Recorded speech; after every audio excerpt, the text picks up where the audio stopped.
sejahtera dalam kasih Kristus. Puji Tuhan. Sebelahnya Rika siapa? Oh Juni ya. Kirain baru pertama kali datang. Ada yang pertama kali datang hari ini? Puji Tuhan ya. Biar belum ada yang baru, tapi ternyata teman-teman lama kita datang ya. Orang Ambon jadi orang China. Yang nyanyi tadi adalah orang Ambon ya. Mestinya nyanyi lagu itu dong, Mandarin. Ana mengobati rindu kita semua ya. Saya mau mengulangi sedikit tentang Arabon ya, jaminan. Minggu yang lalu nanti Sony tolong tampilkan ayat yang terakhir Son. Yang ayat ini. Yang dipertunangkan itu perkataan Paulus.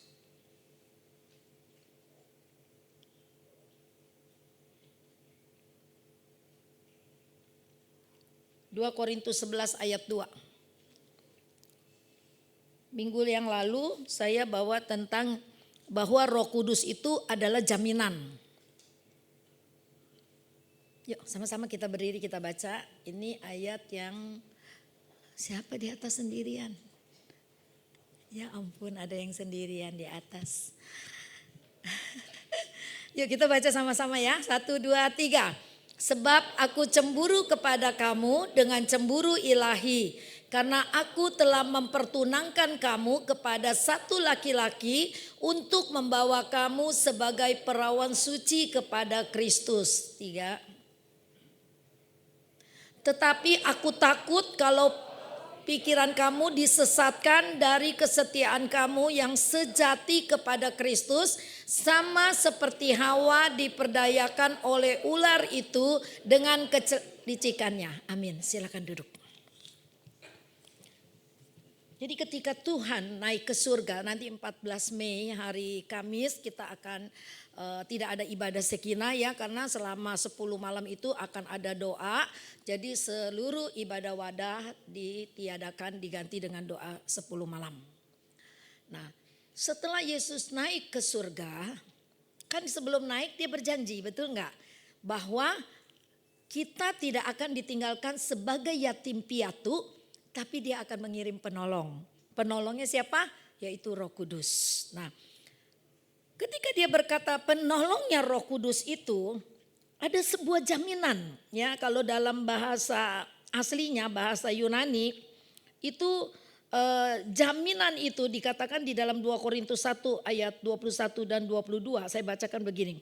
Sebab dia yang meneguhkan kami bersama-sama dengan kamu di dalam Kristus adalah Allah yang telah mengurapi kita, memeteraikan tanda miliknya atas kita dan memberikan Roh Kudus di dalam hati kita sebagai jaminan. Nah, jaminannya itu dalam bahasa Yunaninya dikatakan arabon.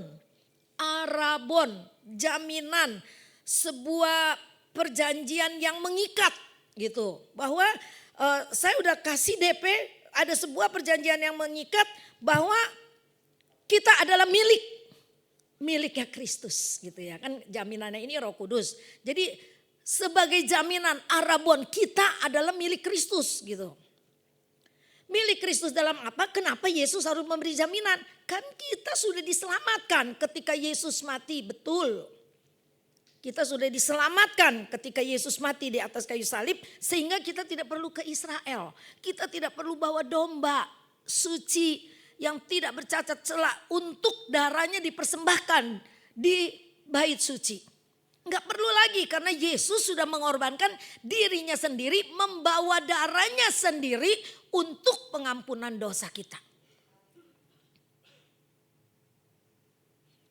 Maka ketika dia naik ke surga dia katakan Roh Kudus dia kirim, tunggu di Yerusalem. Itu menjadi sebuah jaminan buat kita. Luar biasa ya. Jadi kita ini udah dimeteraikan kata ayat yang tadi barusan kita baca 2 Korintus 1 ayat 22.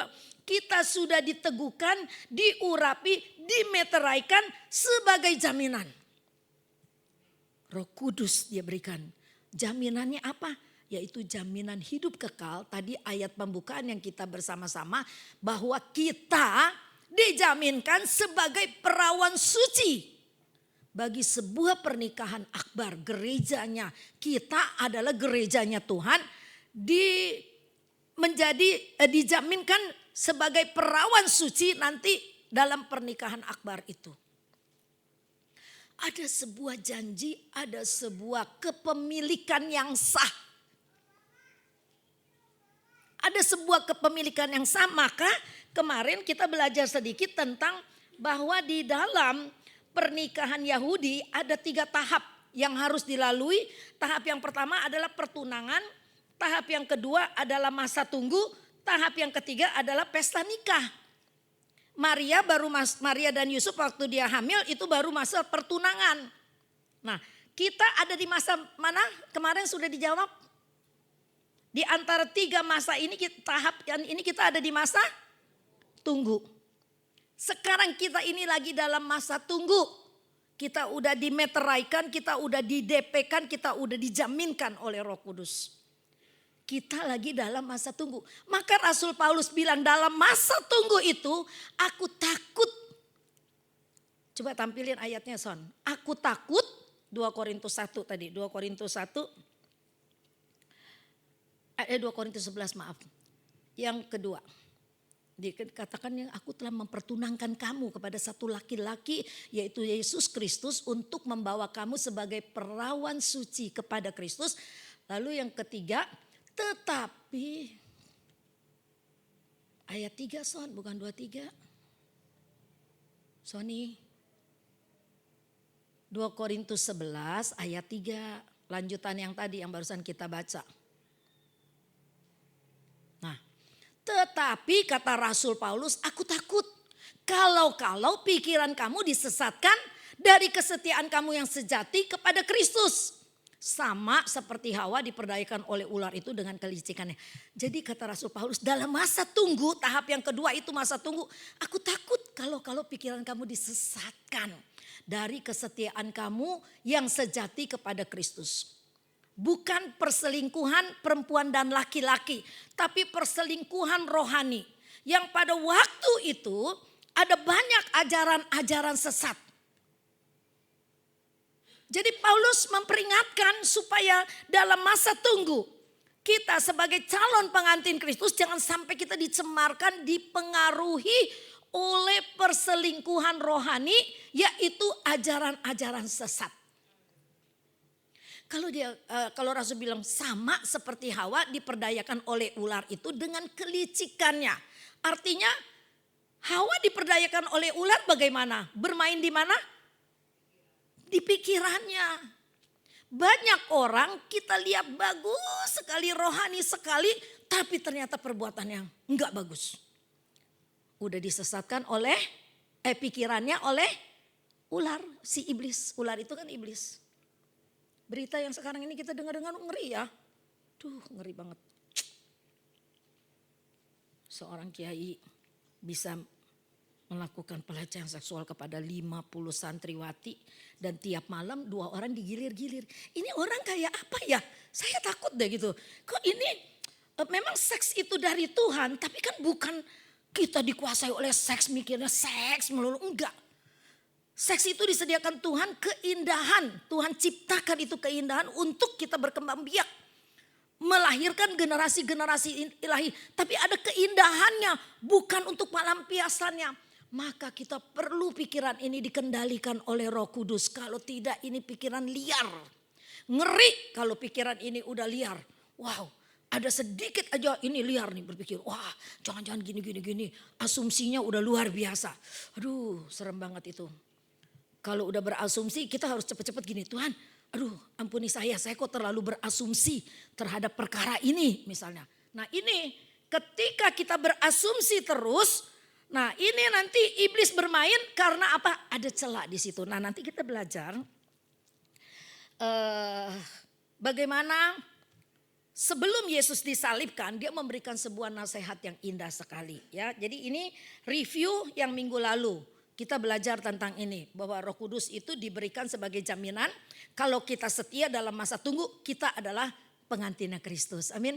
Jadi kita mengiring Tuhan, ada satu tujuan yang pasti. Bukan gue orang Kristen gue harus ke gereja. Enggak.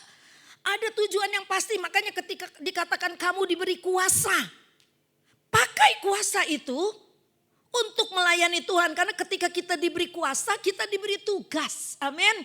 Ingat, engkau diberi kuasa, pakai kuasa itu untuk sebuah tugas yang mulia. Yaitu amanat agung, pergilah. Jadikanlah semua bangsa muridku.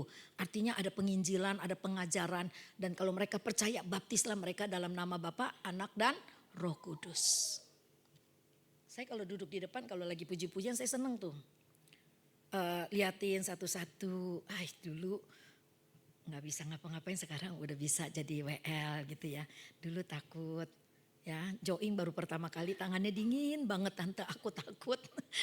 Tapi lagu kedua udah panas ya. Lagu kedua udah panas gitu, luar biasa. Aku lihat Putri itu dari keluarga Buddha ya. Lagunya cocok banget sampai tante keluar air mata. Sekali Yesus tetap Yesus ya Putri ya. Tadi lagu itu merupakan janji kita kepada Tuhan. Maka kepada WL, intermezzo sedikit, kepada WL selalu saya di grup itu saya bilang, pujian yang kita naikkan, kata-kata dalam pujian itu udah menjelaskan isi lagu itu. Jadi kita gak perlu jelaskan lagi, tapi kita ajak jemaat untuk menyanyi sehingga urapan Allah terjadi. Enggak usah kita terangkan begini. Lagu itu, tapi lagu itu udah menyentuh hati kita. Amin.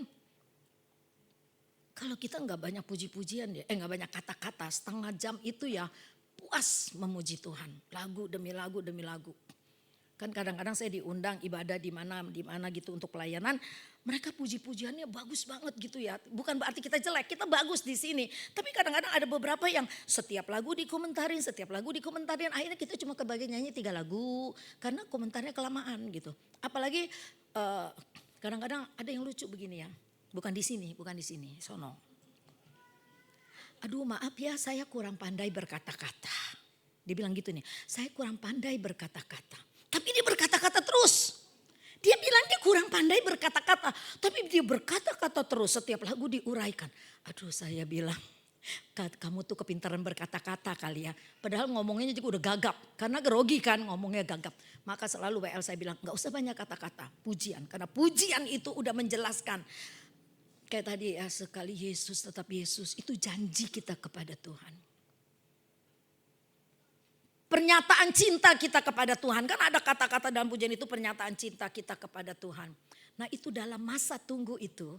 Kalau kita sering, kan kalau orang yang lagi bercinta misalnya. Dia kalau nulis surat, kirim chat gitu ya. Pasti kata-kata yang manis kan. Cinta, sayang, udah diobral abis dah tuh kalau orang lagi bercinta ya. Pertahankan ya. Jangan nanti udah 7 tahun. Bukan yang mesra lagi keluar. Cacian gitu ya. Makanya dikatakan kita harus jatuh cinta berkali-kali dengan orang yang ya, takut jawab orang lain lagi. Kita harus jatuh cinta berkali-kali dengan orang yang sama. Yaitu siapa yang sama? Istrimu, suamimu. Ya. Mungkin ada masa-masa sebel lah. Ada pasti itu masa-masa sebel. Nah ketika masa sebel itu lewat, ternyata kita makin cinta sama dia karena itu aslinya dia. Aku mau terima gitu. Nah kita jatuh cinta lagi gitu ya. Duh. Ya. Saya udah pernah jatuh cinta lagi sama si Om Nawi itu. Yaitu ketika ada sebuah perhara lewat, saya gak boleh bercerai. Saya harus mempertahankan rumah tangga saya. Nah ketika saya terima dia apa adanya, Tuhan taruh nyanyian apa? Apa yang lagunya ya? Ku kasih kau dengan kasih Tuhan. Dulu ku kasih kau dengan kasih eros. Cinta gue nih yang berlimpah-limpah buat lu. Gue mau lu mencintai gue lagi. Gue mau lu bahagiakan gue menurut versinya saya. Akhirnya kan gak dapet. Saya maunya kayak novel yang dulu saya suka baca, Barbara Katlan lah. Anak muda sekarang sih gak tahu gitu-gituan ya. Agatha Christie lah, Mirawe lah. Tapi mau tinggal Bosia enggak ya, soalnya dia jorok gitu ya. Nah Saya kepingin suami saya orang yang ada dalam itu. Dalam novel itu. Ternyata enggak. Kan kecewa. Tapi ketika harus terjadi dan saya bisa memaafkan dia, dia memaafkan saya. Akhirnya aku mengasihi dia. Jadi ini yang dikatakan aku jatuh cinta lagi kepada dia. Tapi dengan cinta. Kalau agape mah cinta Tuhan punya lah ya. Tapi aku cinta dia bukan cinta eros lagi. Cinta filia, cinta persahabatan. Nah itu di atas cintanya filia tapi masih di bawah cintanya agape. Agape itu kan cintanya Yesus yang luar biasa. Walaupun kita sombong, kita jahat, kita berdosa, Tuhan mau mengasihi kita apa adanya. Nah kita belum sampai kepada tahap itu. Tapi setidaknya kita lebih di atas cinta filia. Yaitu cinta persahabatan, persaudaraan. Nah itu yang dimaksud jatuh cinta. Yang bisa membuat kita seperti itu adalah Roh Kudus. Maka dikatakan ketika Yesus melayani di muka bumi 3,5 tahun. Tapi ketika Roh Kudus dikirim, dia menyertai kita berapa tahun? Selama-lamanya. Anda harus ingat itu. Ketika Yesus menjadi manusia cuma punya 33,5 tahun usianya. 3,5 tahun bersama-sama dengan murid-murid banyak melakukan mujizat pelayanan. Tapi ketika dia naik ke surga dia kirim Roh Kudus. Untuk menyertai kita selama-lamanya. Jadi kita selalu didampingi oleh kuasa Roh Kudus. Ya, ingat, aku didampingi kuasa Roh Kudus. Kuasa Roh Kudus diberikan kepadaku, jangan kita biarkan. Kita pakai kuasa itu. Nanti talentamu apa itu akan diurapi oleh Roh Kudus itu. Kamu pintar menyanyi, suaramu menyanyi itu jadi berkat buat orang lain. Ketika engkau pandai berkata-kata, bukan berbohong gitu ya. Perkataanmu itu ketika engkau jadi sales gitu ya. Orang bisa percaya dengan dagangan yang kau jual itu. Karena ada sebuah pengurapan di perkataan itu. Jadi pakai kuasa Roh Kudus itu ya. Indah banget kalau kamu bisa. Artinya bisanya tuh kapan? Ketika kamu punya waktu bersekutu dengan Tuhan, sering baca firman, sering doa. Kamu gak pernah doa. Doanya kalau di gereja. Ada orang yang begitu? Sini gak ada. Amin. Amin. Wis mantap. Sini gak ada ya. Gak ada yang ngaku. Gitu ya. Jadi ketika ada orang yang berdoa kalau di gereja doang. Baca firman kalau di gereja doang. Bagaimana Roh Kudus mau bekerja di dalam dia melalui talenta yang ada di dalam dirinya. Karena dia gak membuka hati, dia menutup hati. Dia kudus cuma hari Minggu. Senin sampai Sabtu gak tahu ku apa. Nah ini yang harus terkoreksi dari diri kita ya. Yuk kita baca dulu Lukas 21 ayat 34-36. 36 bagusan dikit ya 36. Kita baca lagi sama-sama. Ini perkataan Yesus pada minggu terakhir sebelum dia disalibkan. Yesus berbicara tentang akhir zaman. Di dalam ayat 34 dulu Son. Sampai 36 dia memberi sebuah nasihat seperti ini. 2, 3. Jagalah dirimu supaya hatimu jangan syarat oleh pesta pora dan kemabukan serta kepentingan-kepentingan duniawi. Dan supaya hari Tuhan jangan dengan tiba-tiba jatuh ke atas dirimu seperti suatu jebakan. 23 kenapa jadi 35 Mas? Iya benar-benar maaf. Maaf ya Sony, maafin Sony. 35. Oh iya betul. Sebab ia akan menimpa semua penduduk bumi ini. Maksudnya secara global seluruh dunia. Yaitu kiamat mungkin ya. 36. Berjaga-jagalah, ini solusinya nih. Senantiasa sambil berdoa supaya kamu beroleh kekuatan untuk luput dari semua yang akan terjadi itu. Dan supaya kamu sama-sama tahan berdiri di hadapan Anak Manusia. Ini perkataan Yesus ya. Jadi waktu itu murid-murid bertanya, kapan bait Allah akan runtuh? Kan Tuhan berkata di ayat atas-atasnya itu ya dari ayat ke-1 ya. Terus Yesus jawab panjang lebar, ada gempa bumi, ada perang, ada penganiayaan, ada nanti Yerusalem dikepung, ada tanda-tanda kosmos ya. Lalu maka Tuhan di ayat 34 sampai 36 itu dia bilang, jagalah dirimu supaya hatimu jangan syarat oleh pesta pora. Jadi ini dalam masa tunggu nih ya, dalam masa tunggu nih kan kita udah ditunangkan ya. Kita udah tunangannya Yesus dengan jaminan Roh Kudus. Dalam masa tunggu untuk satu pernikahan akbar. Maka di dalam kekristenan kepercayaan kita kepada Tuhan, pengiringan kita kepada Tuhan bukan pengiringan yang ngambang. Enggak ada tujuan, kita ada tujuannya yaitu sebuah pernikahan akbar nanti ya. Lalu jagalah dirimu, jagalah dirimu. Jadi artinya dirimu nih, jagalah dirimu, diriku dan dirimu. Berarti ada sebuah bahaya dari dalam gitu ya. Kalau kita waktu saya belajar dari bukunya itu dia ada perkataan-perkataan bahasa Yunani yang berarti bahaya dalam diri, dari dalam. Ketika Tuhan berkata jagalah dirimu, ada sebuah bahaya dalam diri kita nih dari dalam ya. Maka Yesus kasih 3 hal yang bikin hati kita syarat. Ya, bilang jagalah dirimu supaya hatimu jangan syarat oleh pesta pora. Nah, hati yang syarat dikatakan hati yang syarat itu yang bagaimana? Yaitu boreo. Artinya hati yang diberatin sampai nggak bisa untuk bangun gitu loh. Artinya dikuasai oleh sebuah hobi, dikuasai oleh sebuah sifat yang kayaknya kita udah gak bisa berubah gitu loh. Nah ini ada 3 hal. Bahayanya apa? 1, pesta pora kan dibilang. 2, kemabukan. 3, kepentingan duniawi. Ayat 34-nya. Jagalah dirimu supaya hatimu jangan syarat.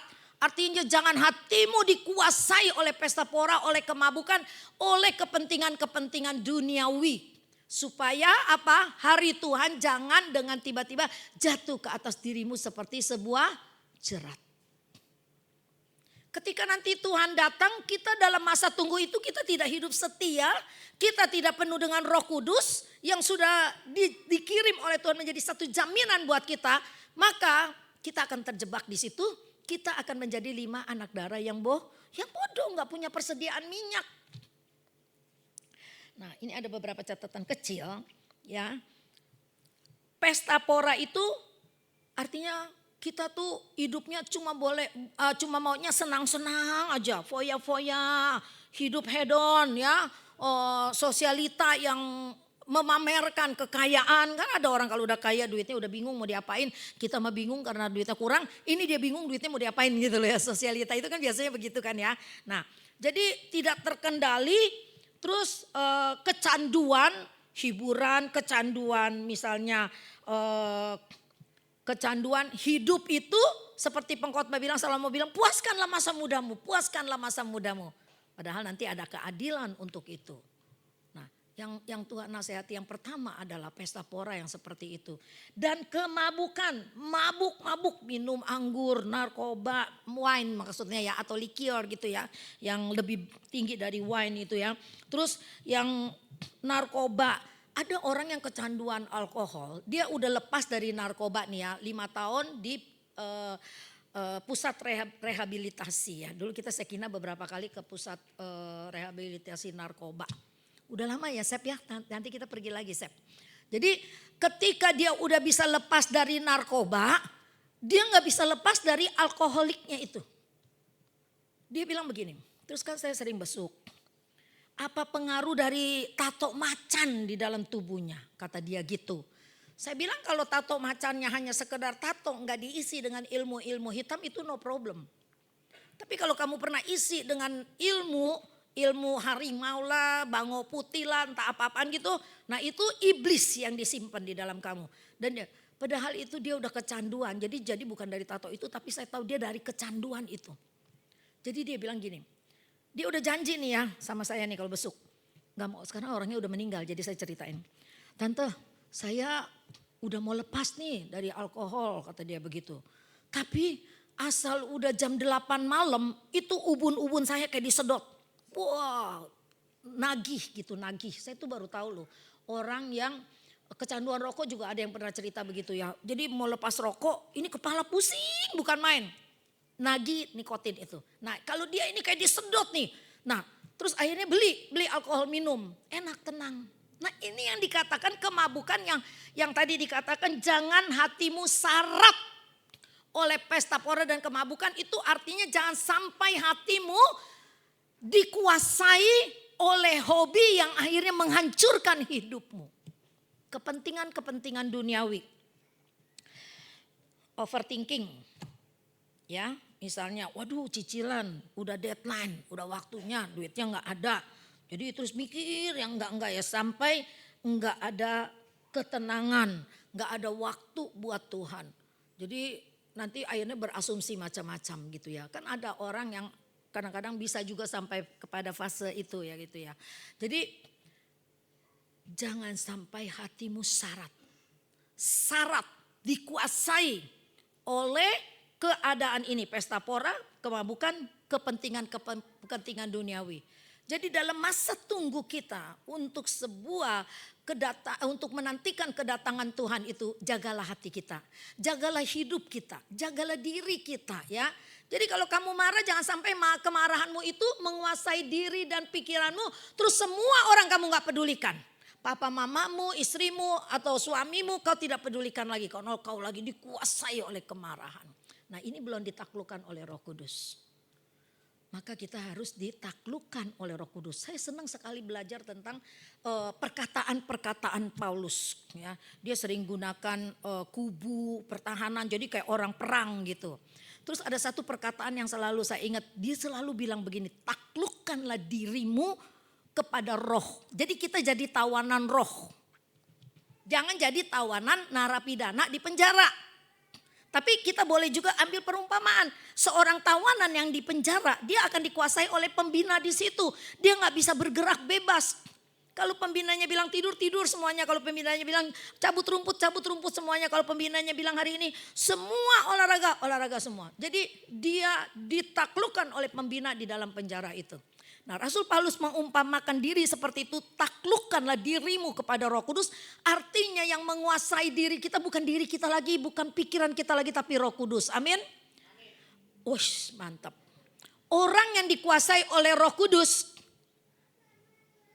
dia akan berubah sedikit demi sedikit ya. Kalau kita masih belum berubah, ya udah susah kita. Roh Kudus nggak menaklukkan kita lagi ya. Lalu seperti jerat, jangan supaya, coba yang ketiga berapa tuh? Nah ini, jangan dengan tiba-tiba jatuh ke atas dirimu seperti suatu jerat. Coba bayangin apa? Tadi waktu lagi belajar, kemarin saya lagi belajar, saya pikir suatu jerat apa kira-kira ya? Oh ya, kita kalau menangkap burung. Dulu masih kecil kan banyak sawah-sawah gitu, rumah di TSS itu ya, Jembatan 5 ya. Terus ada empang lah, banyak capung gitu ya, kan ada daun kangkung-kangkungan gitu. Jadi nangkep capung pakai karet yang dibakar, kan lengket kayak lem. Pakai lidi gitu nangkep capung. Kalau enggak bikin kayak keranjang kecil buat, terus ada gagangnya buat nangkep burung gereja gitu ya. Itu masa kecil saya begitu. Lalu jadi Tuhan bilang jangan dengan tiba-tiba ketika Tuhan datang, kita lagi nggak dalam keadaan siap, hidup kita nggak kudus, hati kita tidak terhubung dengan Tuhan, lalu Tuhan datang. Kita ada di mana? Apalagi Tuhan bilang, aku nggak kenal kamu. Kata Tuhan, kata kita bilang begini, aku WL yang terbaik di Sekina, aku pemain musik yang terbaik di GPDI Bakti. Aku seorang pengkhotbah yang baik. Tapi kata Tuhan, enggak, aku enggak kenal. Karena apa? Karena kita cuma bagus di luar, casingnya doang bagus. Tapi dalamnya enggak. Nah, itu yang kita harus jaga selama masa tunggu untuk menjadi seorang pengantin Kristus. Lalu ada 3 hal lagi, kita lihat gini. 10 menit lagi ya. 10 menit lagi. Kita lihat gini. Yesaya 21 ayat ayat 5. Yesaya 21 ayat 5. Orang sibuk menyajikan hidangan, mengatur tempat-tempat duduk, makan dan minum. Artinya lagi ngapain? Sibuk menyediakan hidangan, mengatur tempat duduk, makan, minum. Lagi apa kira-kira? Pesta. Tiba-tiba kedengaran, hai para panglima, siaplah tempur, minyakilah perisai. Artinya perang, bener gak? Lagi pesta. Tiba-tiba musuh datang, perang. Nah ini bahaya. Kita diperingatkan jangan sampai seperti ini. Terus ada sebuah buku lagi bilang begini. Babel, Raja Babel itu jatuh ketika dia lagi pesta. Dikatakan begini ya. Sejarawan Yunani yang bernama Herodotus bilang bahwa kota Babel direbut oleh orang Persia pada waktu pemimpin negara itu sedang pesta pora di malam hari. Bukan berarti kita gak boleh pesta ya. Tapi kan hidup kita bukan pesta terus. Paling pesta pernikahan, pesta ulang tahun kita diundang orang kawin. Tapi kan kita bukan terikat dengan pesta itu. Pesta pora di sini artinya engkau hidupnya cuma hura-hura aja dan tidak mendekatkan diri kepada Tuhan. Maka dikatakan jangan sampai hari Tuhan datang menjadi jerat buat kita. Gak ada kesempatan lagi. Karena pengorbanan Kristus cuma satu kali saja. Ketika dia datang kembali, dia mengangkat pengantinnya. Yaitu gereja Tuhan yang kudus itu. Jadi gak ada lagi pengorbanan Kristus di atas kayu salib. Cuma satu kali saja. Nah kita lihat lagi. Waktu Ayub bilang di dalam Ayub 7 ayat 1 dia bilang begini. Manusia hidupnya apa? Ayub 7 ayat 1. Bukankah manusia harus bergumul di bumi dan hari-harinya seperti hari-hari orang upahan. Tahu kan orang upahan? Misalnya kuli bangunan, pemulung, yang kerja di jalanan, tukang bangunan. Penuh dengan pergumulan untuk sesuap nasi. Penuh dengan pergumulan jadi artinya perjuangan luar biasa. Untuk bertahan hidup. Nah ada 3 musuh yang harus diwaspadai supaya kita bisa bertahan. Kalau Ayub bilang hidup ini adalah perperangan, hidup ini adalah pergumulan. Ada 3 musuh yang harus kita waspadai. Yang pertama iblis. Yang kedua dunia ini. Yang ketiga musuh dalam selimut. Yuk kita lihat secara cepat. Iblis. Meskipun dia sudah dikalahkan Yesus di atas kayu salib. Maut sudah dikalahkan ketika Yesus disalibkan. Dan ternyata dia bangkit dari kubur. Maut, kematian tidak bisa mengalahkan Yesus. Malah dia bangkit, dia hidup, dia naik ke surga. Iblis sudah dikalahkan. Mula-mula iblis merasa senang, dia menang. Karena dia bisa menguburkan Yesus di bumi itu. Tapi ketiga, dia bangkit di hari yang ketiga. Disitulah kemenangan mutlak Yesus atas maut. Tapi iblis itu kan licik. Dia bergerilya terus mencari celah siapa yang bisa dia rusak hidupnya. Itu iblis. Dia cari nih yang otaknya ngeruwet, yang gampang tersinggung. Nah itu celah tuh, itu celah, membuka celah. Yang cepat marah. Gak bisa tahan emosi, di mana aja bini dimarahin, lakinya disemprot. Ada loh orang yang seperti itu, tapi di sini nggak ada ya. Di tempat lain adanya. Ada. Kalau ada, kita bertobat ya. Jadi bergerilya, provokasi, adu domba, memecah belah, itu pekerjaan si iblis. Dia ada, bukan dia nggak ada. Cuma dia nggak punya tubuh. Maka ketika ada celah, dia pergunakan orang yang kasih celah itu. Dia pakai tubuh orang itu untuk merusak keharmonisan kita. Untuk merusak kerukunan rumah tangga kita. Untuk memecah belah keakraban kita. Atau untuk memporak-porandakan persaudaraan kita. Maka di dalam satu keluarga mesti ada satu orang yang jadi tiang doa. Mesti ada satu orang yang menjadi juru damai. Ketika mereka semua ribut, ada satu orang yang akan muncul. Udah maafin aja, jangan begitu, mereka kan saudara kita. Nah mesti ada orang yang seperti itu. Jangan malah dibakar, iya ayo ke pengadilan. Emak sama anak ke pengadilan, ngurusin warisan, rumah. Saudara sama saudara ke pengadilan. Berebut warisan, jangan sampai kita seperti itu ya. Lalu jangan takut, tetap waspada.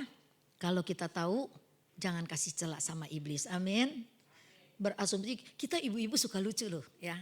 Ya kamu juga ibu muda kan sama saya. Saya ibu tua, kamu ibu muda ya. Nih kita nih kalau lagi jalan nih ngelihat ya. Ini lagi jalan nih lucu sekali ibu-ibu, kadang-kadang kita ngakak bukan main ya. Ih, kok lakinya di mana, dia di mana, misalnya gitu nih, ngerumpi gosip nih ya. Lakinya di mana, dia amanah. Nih asumsi itu seperti itu kira-kira gitu ya. Iya, jangan-jangan abis berantem gitu tuh ya. Ini udah berasumsi. Padahal kita gak kenal sama tuh orang, cuma kita ngeliat di jalanan nih. Muka asem bener, pasti abis diomelin sama lakinya. Nah ini namanya asumsi. Enggak kenal tapi kita kira-kira mengarang sebuah cerita untuk keadaan orang itu. Apalagi kalau kita jalannya barengan nih di belakang dia. Lihat deh, ntar lagi dia pasti ini deh. Oh itu dah, satu makan di sono, satu makan di situ gitu kan ya. Nah itu ibu-ibu tua. Gak tahu kalau anak muda gosipnya bagaimana. Nanti begitu Eling, ini yang dinamakan asumsi, bahaya banget kata saya gitu ya. Itu saya suka gitu, bikin lucu-lucu gitu.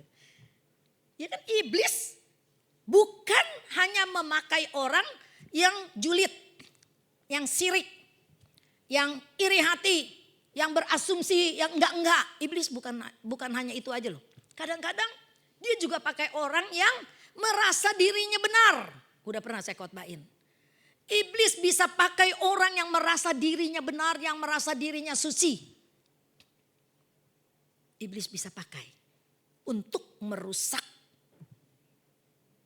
suasana. Bisa.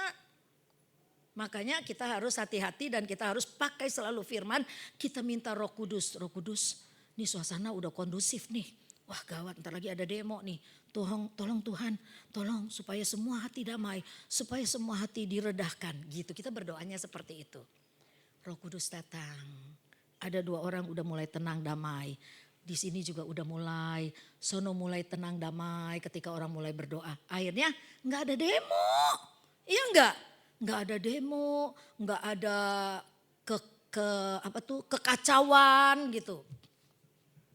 Roh Kudus bisa bekerja seperti itu. Yang kedua, dunia ini, semua kemajuan teknologi, sistem yang ada, internet tidak kenal lelah menawarkan kesenangan duniawi.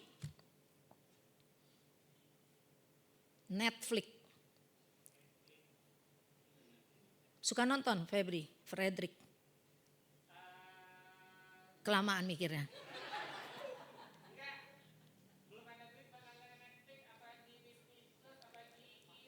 Waduh banyak banget ya. Hati-hati ya.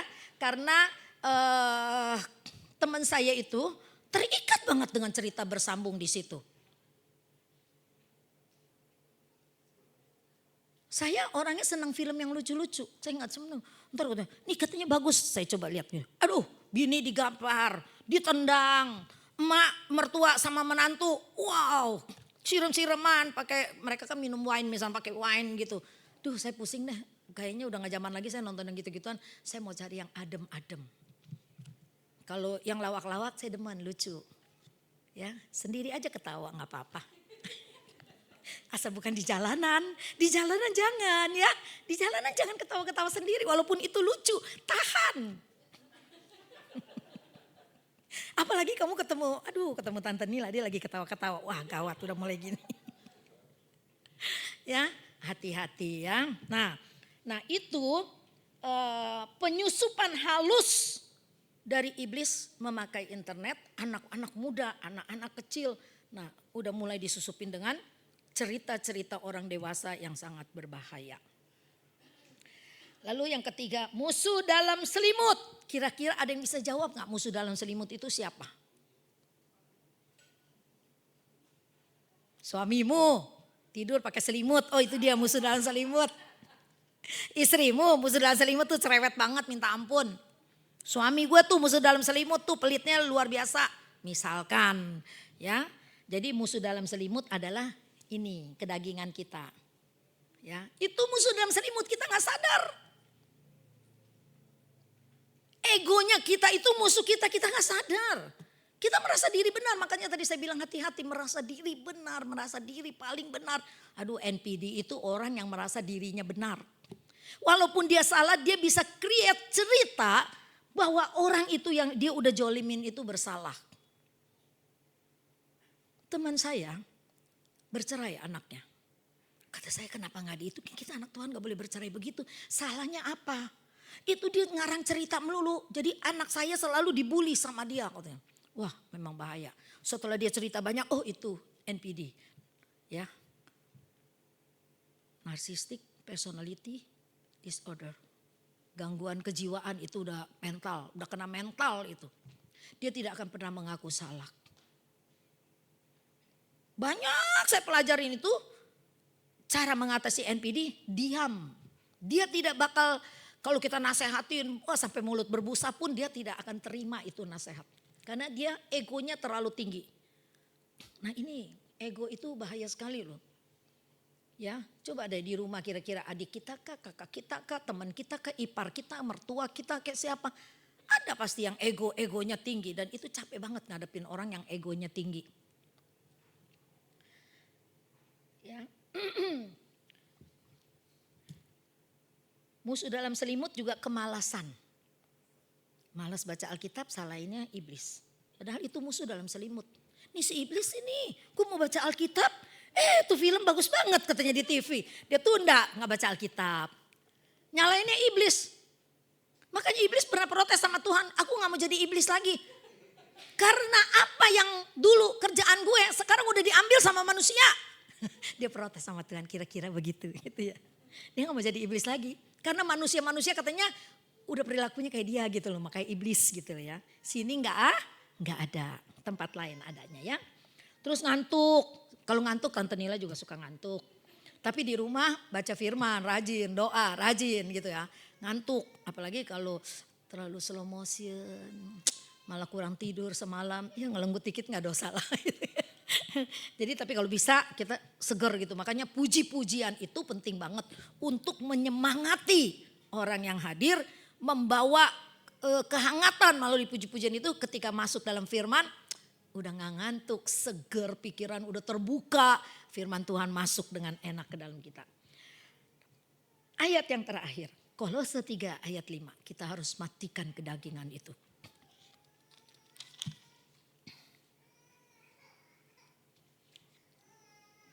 Yuk 2, 3.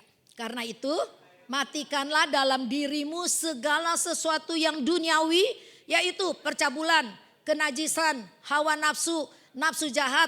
Dan juga keserakahan yang sama dengan penyembahan berhala. Serakah itu masuk dalam kategori penyembahan berhala loh. Kenapa? Kalau orang yang serakah, dia akan pergunakan waktu sebanyak-banyaknya untuk keserakahan dia gitu. Percabulan, kenajisan, hawa nafsu, nafsu jahat. Ada seorang anak muda ngaku ke saya. Tante saya tuh kecanduan nonton film porno. Belum terlambat kata saya. Ketika kamu ngaku berarti kamu sadar dong itu salah. Itu dosa. Iya betul aku sadar itu dosa. Terus sekarang bagaimana? Mau cari pacar tante bilang. Tapi kalau cari pacar kamunya gak berubah ngeri. Jadi pacar kamu itu kata saya apalagi jadi istrinya. Harus berubah. Dia bilang mana? Saya kayaknya cenderungnya lebih senang ke lelaki. Wah gawat kata saya. Untung dia ngomongnya terbuka gitu. Dan saya nasehatin dia juga belak-belakan. Wah gawat, nggak boleh. Kamu bisa lawan itu loh kata saya. Karena kamu belum jadi. Kalau dia jadi feminim gawat. Anda terancam semuanya. Bukan ada di sini bukan. Kalau tante bilang Anda terancam semua. Siapa? Ntar pada nanya Samuel. Ntar pada nanya Sam. Kira-kira siapa Sam? Aduh ya. Kan yang manggil saya tante bukan anak Sekina aja, banyak di luar juga pada manggil saya tante-tante. Emang udah tante-tante gitu. Jadi kita hati-hati. Saya paling jijik deh kalau baca pesta gay itu. Jijik banget gitu. Kan sering kali ada tuh di TikTok lewat gitu ya. Are you lady or lady boy? Suaranya suaranya gede, I'm lady boy. Tapi mukanya cantik banget. Cuma gak tahan itu. Kelihatan